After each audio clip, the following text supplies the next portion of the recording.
Hare Krishna. Namaste. Chapter 5, entitled as Karma Sannyasa Yogam. Sloka 7. Yoga-yukto viśuddhātmā vijitātmā jitendriyaḥ sarva-bhūtātma-bhūtātmā kurvann lipyate.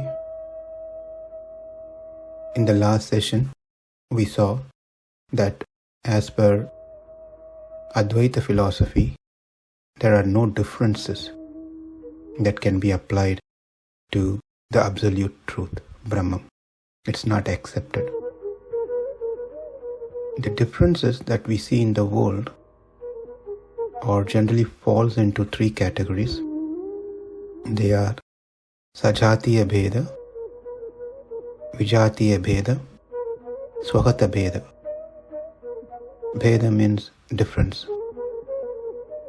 Sajatiya bheda means intra-difference. Vijatiya bheda means inter-difference. Swagata bheda means self-difference.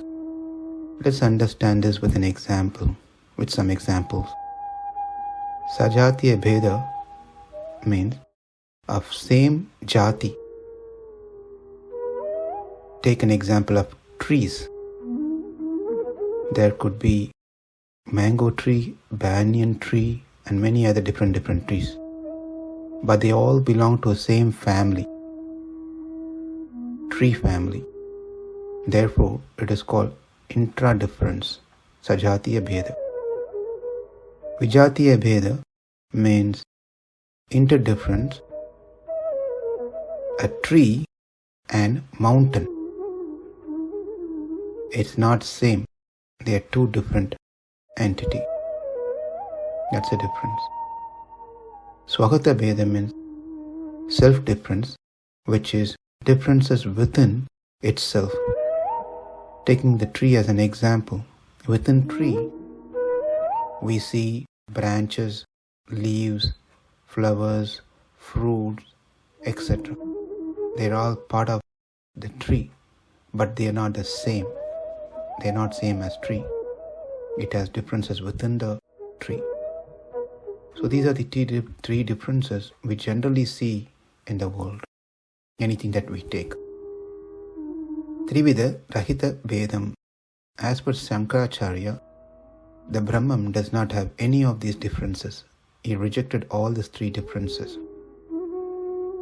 There cannot be a second Brahman, like how we saw an example of mango tree and banyan tree of same family. So there cannot be one more Brahman of same family. Therefore, sajatiya bheda is not possible. The second is vijatiya bheda. There cannot be a second Atma. Atma is one, that is Brahman. Therefore, he denied to the concept of jivatma and paramatma as two different atmas. Swagata bheda, the last one, that is the self-differences, is within Brahman there are no differences, meaning it's not qualified with any qualities. Example that we saw within the tree, we saw different things within the tree, fruits, flowers, etc. But Brahman is absolute.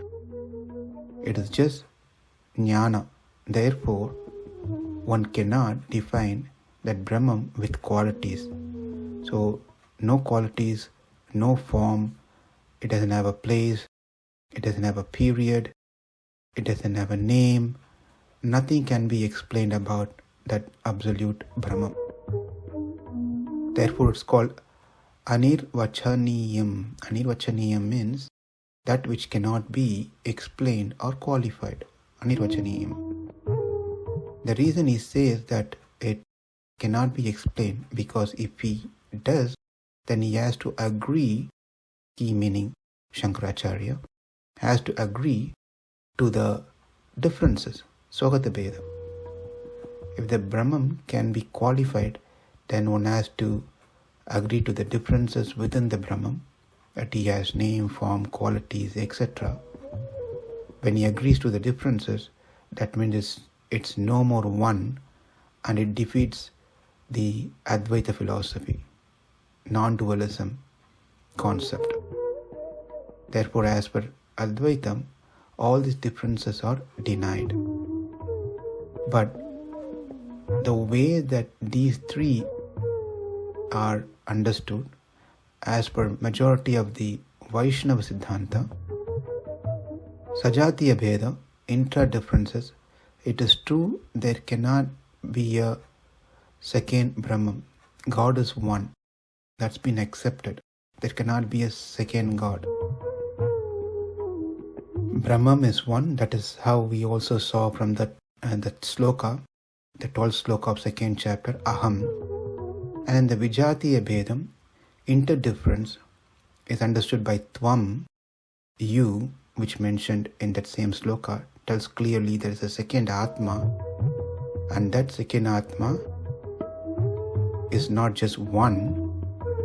There are many Ime, there are many Atmas. There is one Paramatma, and there are many Jivatma. And the last one, Swagata Bheda, where we saw that the self-difference doesn't exist, is accepted here as yes, but Nirguna means not the gunas of material world. The Brahman has divine qualities. It possesses divine qualities. It possesses divine form. Everything is not of this world. Therefore, yes, it is Nirguna, Nirrupa, and so forth, but not the way that Shankara interpreted of no gunas at all, no forms at all. It should be understood that it is not of the form of material. It is not the qualities of material. It's all spiritual. It's divine. He possesses all qualities, unlimited energies. The material world and the spiritual world are his properties, and the living entities are part and parcel of the Lord. With this, Swagata Bheda exists, is agreed. Now, if the Brahman has no forms, no qualities, nothing, then what is this Brahman? As per Advaita, what is this Brahman?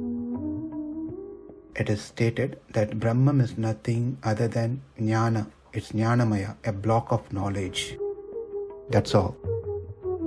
And when he says this, Shankara, when he says this, he says very carefully that he says Brahman is Jnanam. Please note that. He did not say Brahman possesses knowledge. He says Brahman is Jnana. Because if he says Brahman possesses knowledge, then he is forced to agree the second factor, which is called knowledge, which is different from Brahman. Therefore, he says Brahman and Jnana is one and the same. Brahman is Jnana. But in our philosophy, the energy and energetic are one and the same, but there is difference between these two. So what we have seen is the Tattva and Hitam. Hitam, which is means to attain the Brahman. How do I attain Brahman? As per Advaita. That is through the knowledge. Jnana and moksha. Knowledge alone that can liberate one. So Brahman is covered by ignorance and forgotten and sees everything else as true. The differences, everything is considered to be real. And that means it is covered by avidya, the ignorance.